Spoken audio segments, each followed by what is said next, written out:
Hey, friendo, Steve here. And Larson. And on today's Going In Raw News Brief, would Mox go back to WWE? AEW confirms Sting's wrestling return date. We've got NXT UK results, and we preview Smackdown. But first, we've got the latest on WWE's huge plans for Wrestlemania. Larson, what's in the news? It's been quite the week in terms of WrestleMania 37 news, and that news potentially just keeps on coming. So now the WWE has officially announced the when and where as far as WrestleMania 37 is going to happen. It's time to talk who.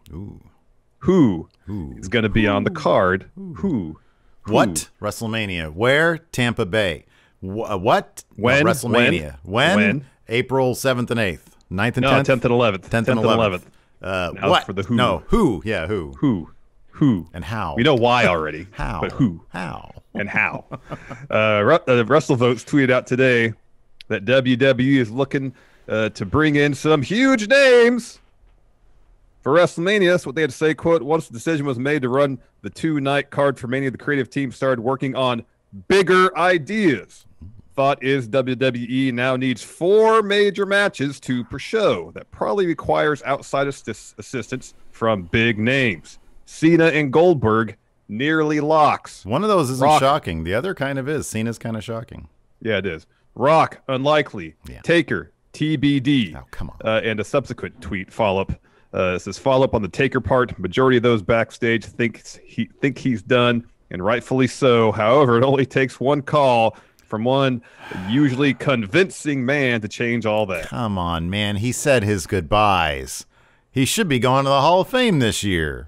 Come on, enough of that. He was just on Rogan calling the entire locker room soft. Yeah, you think he'd be welcomed back with open arms now? They're too pretty. They don't listen to me. They only listen to Going In Raw.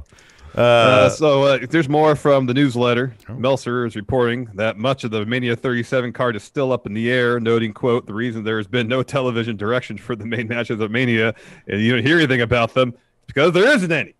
The only thing we know is the top Raw championship matches are not locked in. On SmackDown, Reigns has 2 different opponents that are being considered, so Bryan is not a lock, and at least as of this past week, Nakamura was not one of the 2 under consideration even after the gauntlet match. That's interesting, yeah. It looks more and more likely that Goldberg's going to pin Miz. You know? I mean, that's got to be the thing, right? Yeah, there's that would seem as a potentially, yes, where Goldberg would pin Miz, or Miz would get involved to such an extent that would allow Goldberg to hit spear, jackhammer, pin Drew, maybe between Rumble and Mania. Here's the thing, like every scenario I can think of as far as how Cena and Goldberg would play in things, yeah, Cena, it's like neither of them would win the Rumble, though. So here's the thing, it's like if they want 4 major matches per show, and Cena and Goldberg, you know, according to WrestleVotes, are locks. Then you have to ask yourself, is WWE going to put them in title bouts to amplify the magnitude of those title bouts? Or say, all right, we're going to have some spotlight matches, some marquee matches with Cena and Goldberg and have the title bouts be title bouts because they kind of sell themselves, you know?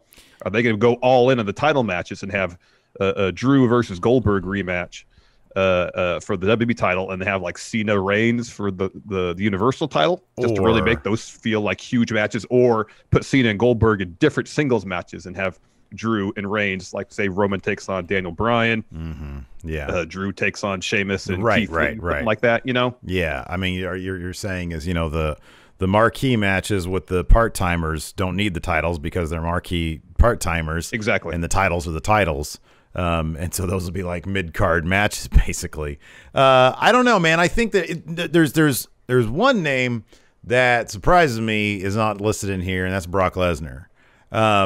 I mean, there was, you know, some murmurs out there that, you know, he's basically considered retired at this point, although he never really had a send-off beyond Drew beating him in less than 2 minutes for the title.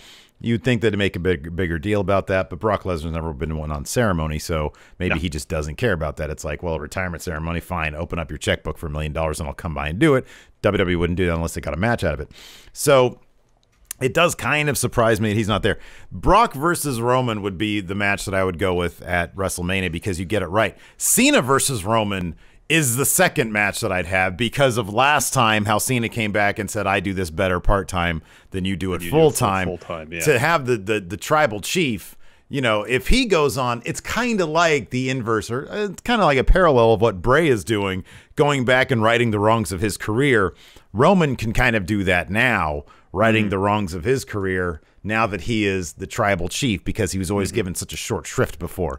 That could also be, though, I mean, there is still, and I know you're down on this, and I'm not huge on it, but there are no names on SmackDown.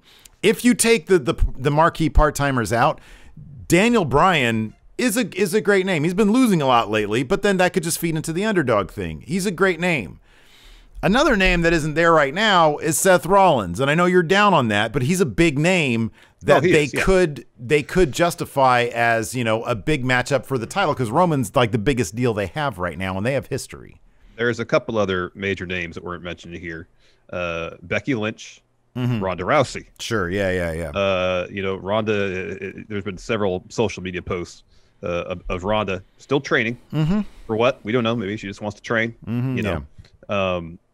You know, Becky, she's about a month from giving birth to her kid. So who knows if she wants to, you know, whether she has time to get ready, who knows. But yeah, so, they're out there for sure. Yeah, there's names out there if they want to bring in some huge names to add, you know, two huge matches per night of WrestleMania. It's just how all the pieces fit together, you know. Like, yeah, it's entirely possible Miz gets involved in the W title match at Rumble, and either that leads to Goldberg pick up the win over Drew, or Miz hits the ring, Goldberg's like, what are you doing here? Spear, turns around, eats Claymore, Drew wins. You know, either scenario seems entirely possible. The one thing that seems, I'm not going to say certain, but highly likely, is Miz is going to try to insert himself in that match. How that plays out from that point on, who knows? That's going to be the overbooked moment. It's not going to be a straight-up match, which could be, you know, a rematch at WrestleMania between those two guys. Here's another thing, too, is Goldberg. The other thing I thought of, too. Two other things. Goldberg, I think in his contract is 2 matches per year. Yeah. So if he's wrestling at the Rumble, his next match would be at Mania. So, yeah, you could do Drew Goldberg for the title easily if Goldberg is to win. But what would be another option for Goldberg if he were to lose that match? Would they put him in a feud with The Miz? No. So what other potential matchup would there be? Would they, you know, I just don't know. It'd be weird for him to then go to Smack. If he loses on Raw, it'd be weird for him to go to SmackDown and be like, step up to Roman. I lost over there. I'm going to come back over to Roman. Yeah, it would seem weird. That's why I'm kind of thinking if they want to do Roman Goldberg, they might wait till next year. They might wait till that's Dallas. A possibility. Yeah, that way, you know, they can build up to it. There'll be fans there. They probably think that's a huge fan moment when they have Roman and Goldberg, or I should say more fans there. I mean, they're going to have fans at Mania this year, but obviously not a packed house. That might be something they want to have in front of, you know, 80,000 people. They think it's such a huge moment. The Rumble, in terms of our predictions, are going to be kind of ridiculous because there's only going to be like 4 matches. There's only one of them I feel really good about. It's Roman's going to beat Kevin Owens. Oh, yeah. Roman's going to be, that's going to be the only thing other than, like, you know, besides that. But I mean, I think there's only going to be like 4. I mean, is there going to be a women's title? Has a women's title match been decided? I mean, Sasha said she'd give Carmella another match, but she wanted to have a match with the Smollier first. Yeah. That can all work itself out on Smack. Because I mean, if the Rumble's only going to be 3 hours, you need an hour for each Rumble for one thing. Well, Drew and Goldberg's probably going to be a pretty short match. That's going to be really short, so you can fit in another couple matches, maybe. Yeah, but the thing is, that's going to be short. But Roman Kevin Owens is going to be the equivalent of 2 matches. It's going to be a long good 20-minute match. Yeah. So I don't know. You know, I mean, that's one kind of thing I like, though, is that it's so up in the air. I don't mind that necessarily, because here's the thing. All of these part-time players, and I know I'm not big on Goldberg either, but all of these part-time players, I mean, I do not want to see The Undertaker wrestle again. I think that's horrible. Everybody else, Cena, Goldberg, Brock, those guys, I mean, even on the women's side, Becky and Ronda, obviously, but like those old-timers, or part-timers / old-timers, they all have some kind of intriguing stories with whoever is champion. They do potentially, and also, you know, in the right roles, in the right stories. Like, I mean, I don't mind when Goldberg comes back. I don't want him involved in the title picture at all. There's another name. I agree. There's another name that they haven't mentioned here, and that's Edge. He's a pretty damn big deal. Yeah. Yeah. And I mean, I don't know if what his recuperation from his triceps injury is going. Last we heard from him was that it was his rehab was going slowly. Granted, this is the same guy said he wasn't coming back. So yeah, you got to have a grain of salt with that one. I'd be kind of shocked if he didn't show up at the Rumble, to be honest with you. I would be too. He is but, old, you know, like, so I don't know. Let's assume Goldberg does beat Drew. Then is Drew going to put himself in the Rumble and win it again to get his rematch with Goldberg? I don't know. That's a possibility. These are all possibilities, man. Because Goldberg could do that. Anybody, like all the Kevin Owens could try to do that. I don't think he's going to do it. But like, I don't necessarily see Cena getting in. Isn't Cena shooting that HBO show right now? Probably. So I don't see him showing up at the Rumble and winning it to take on Roman. Just don't see that happening. Yeah. Cena so could if that's just show the case, up, so Cena could show up as like an open challenge to like Bob Lashley. But if they want the big deal, like you want to advertise it. So yeah, a lot of pieces up in the air. It'll be interesting to see where they fall. Another guy to see how interesting it'll be if he ever does stuff again. Mox, when asked, he did recently a Bleacher Report AMA, and when I was asked if he would consider a return to WWE, this was what he said. You gotta say never because you don't want to run back what you said years later because you don't know what'll happen. Just the creation of AEW is so vital to the wrestling industry, and that's part of the reason why I'm so proud to be a part of it. I wouldn't rule out ever doing business with them again. We had a mutually beneficial relationship for a long time. If they called, I would listen, but I highly doubt we'd ever be on the same page. I'd be open to an idea. I don't not like money. I got a kid on the way and got to put it through college, so, you know, I would take a phone call, but I highly doubt anything would materialize. That's a good diplomatic answer. Sound business approach. Yeah, absolutely. Because you know he obviously he doesn't know what's gonna be going on in AEW in 5-10 years. What's gonna be going on in WWE in 5-10 years. Mm-hmm. What's diplomatic answer? What else? I don't know what else anybody would expect. Do we remember what his contract status was with AEW? Like when he actually when he signed? Yeah, I don't know what it was. Maybe Fight Fire has that info. Maybe. More AEW news this time regarding Sting's wrestling return confirmed. Larson, what's going on here? So yesterday, AEW did confirm that Sting will be returning. If you want to do it too, go ahead. No, it's okay. You get another try? Full volume? Sting. We did it quieter that time. Whatever. He'll be returned to action in AEW Revolution, teaming with Darby Allin to take on Team Taz members Brian Cage and Ricky Starks in a street fight. A street fight. Surely some sort of cinematic bout. But when will Revolution happen? So AEW's website, as of this morning, still lists the show as happening on Saturday, February 27th. Okay, but I wasn't tripping when I saw that on their YouTube banner that it said March 7th, right? That's what I heard, but I went to their YouTube page. There was no banner. Today, yeah. But yesterday, I went. It was there. I went like late yesterday, like in the afternoon. It wasn't there. There was no banner there. When did somebody mention that on chat? Was it Wednesday? It might have been. Was it during our NXT recap yesterday? Or was it on? Or was it Wednesday night versus? I think it was Wednesday night. Maybe. But anyways, Meltzer reports in the latest newsletter that, quote, the Revolution pay-per-view is being moved. You've heard possible dates of either March 6th or 7th at Daly's Place. The original date of February 27th has been talked about as a possibility for a Jake Paul pay-per-view. Isn't that when he's fighting Mayweather? Maybe. I don't know.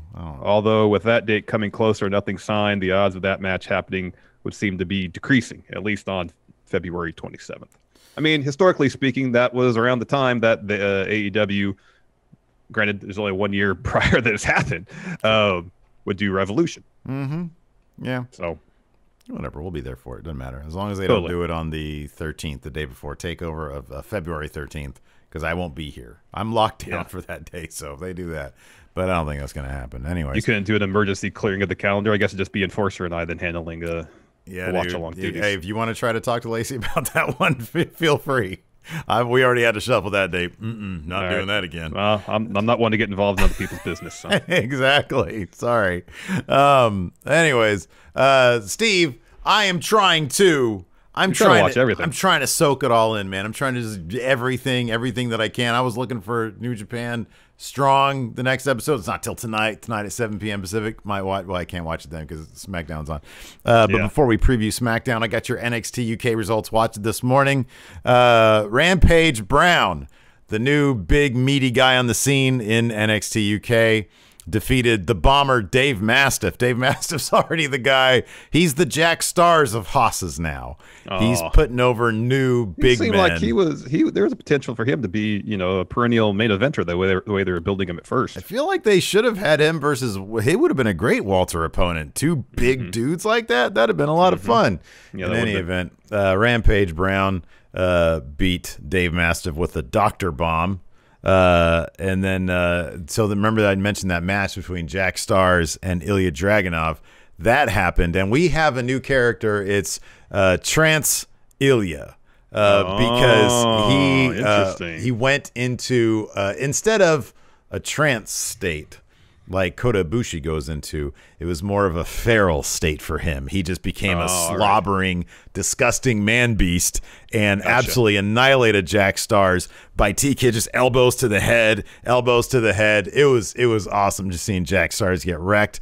Ref had to stop the match, and then Ilya then snapped out of it and saw what he had done to his friend Jack Stars, and immediately was just started saying, I'm sorry. Oh, man. Interesting. This guy has found a new level, man, but can he control it? Can he control it? That's the thing. If he can learn to control it, that might be what helps him beat Walter. Exactly, once fans are back. We had Amir Jordan, who had a match set up for him to help, I guess, boost his confidence. I don't know. I'm coming into this whole storyline kind of cold. I just started watching this again. Is he still friendly with Kenny Williams? Yeah, Kenny Williams set this match up for him for some reason, and thinking, and this is with Tyson T-Bone, who looks great these days. He's like Jack now. He set this match up for him thinking that Tyson T-Bone would make quick work of Amir Jordan. But no, Amir Jordan was able to pull off a crafty roll-up, and he was all super happy. He was like, oh, my God, look what I just did. And Kenny Williams obviously trying to play the part of happy friend, but deep down he was like, not happy. No, it didn't work out the way I wanted it to.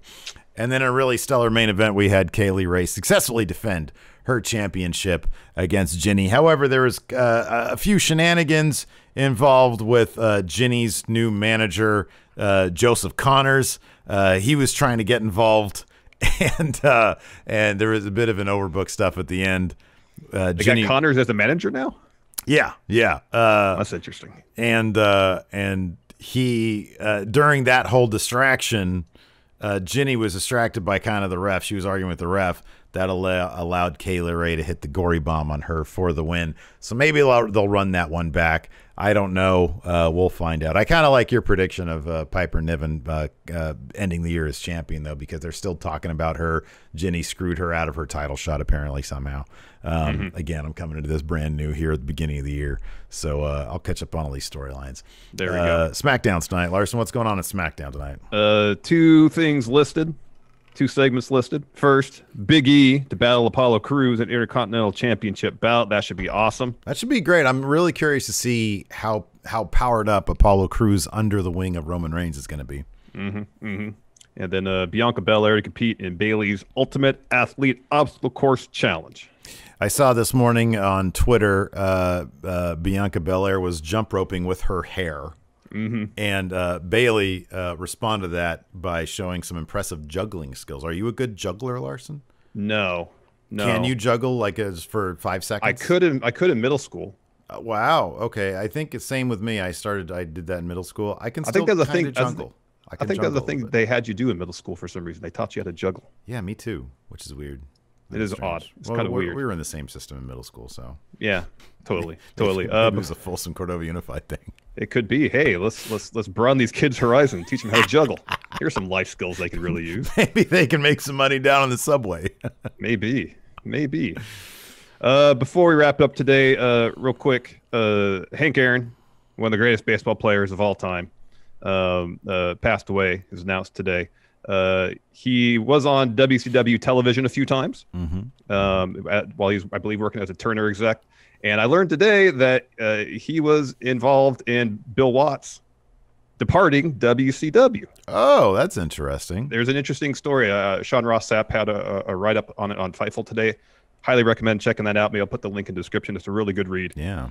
Hank Aaron, hell of a ball player. Yeah. Seemed like a really awesome person. I remember reading his autobiography when I was, I don't know, a teenager, when I was really reading all sorts of baseball books. Sad day. So rest in peace, Hammered Hank Aaron.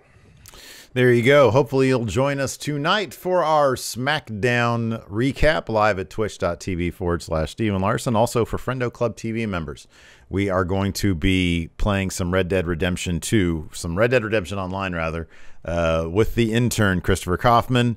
So that should be a lot of fun. That'll be going down around 2 p.m. Pacific, 5 p.m. Eastern. You can also check out the VOD of that if you're a Friendo Club TV member at patreon.com/Steven Larson. $5 a month there, $5 a month YouTube channel membership, or just throw us a Twitch sub and you can watch it there as well. So thanks everybody for tuning in. We appreciate it. Till next time, we'll talk to you later. Goodbye. Help support Going In Raw today by becoming a Friendo Club TV member. You'll get access to new bonus episodes every week, including Friendo Club Arcade, Live Power Rank, Vintage 10 for the Wins, and Ask Steven Larson. Get access to Friendo Club TV today by becoming a $5 and up patron at patreon.com/Steven Larson, by throwing us a sub at twitch.tv/Steven Larson, or by clicking join at youtube.com/Steven Larson.